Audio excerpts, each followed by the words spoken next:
धन्यवाद सरकार। भूमिहीन नागरिकको दशकौंदेखिको पीडालाई सम्बोधन गर्ने सरकारको ऐतिहासिक अभियान अन्तर्गत बर्दिया जिल्लामा 82 परिवारले लाल पूर्जा प्राप्त गरेका छन्। प्रमुख जिल्ला अधिकारीका अनुसार बर्दिया जिल्लाको बडैयाताल गाउँपालिकामा 29 परिवार, बाँसगढी नगरपालिकामा 13 परिवार र गुलरिया नगरपालिकामा 40 परिवार गरी हालसम्म 82 भूमिहीन सुकुम्बासी परिवारले लाल पूर्जा प्राप्त गरेका हुन्। सामाजिक सञ्जालमा हाम्रो सरकारलाई सुकुम्बासीको उठीबास गराउने सरकार भनेर प्रचार गरिए पनि वास्तविकतामा सरकार समस्याको दीर्घकालीन समाधानतर्फ अघि बढेको छ। अझै पनि देशैभर वास्तविक भूमिहीन सुकुम्बासी, भूमिहीन दलित र अव्यवस्थित बसोबास गर्ने लाखौं परिवार जग्गाधनी प्रमाण पूर्जाको प्रतीक्षामा छन्।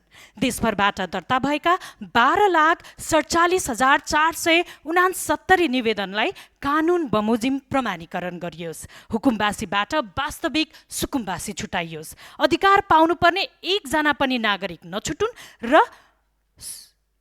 र अभियानले देशैभर निरन्तरता पाओस्। हुन त देशभित्र र बाहिर रहेका 2,96,00,000 नेपालीका पीडा र अपेक्षा एकै पटक सम्बोधन गर्न सम्भव नहोला, तर लामो यात्राको सुरुवात एउटा दृढ पाइलाबाट सुरु हुन्छ।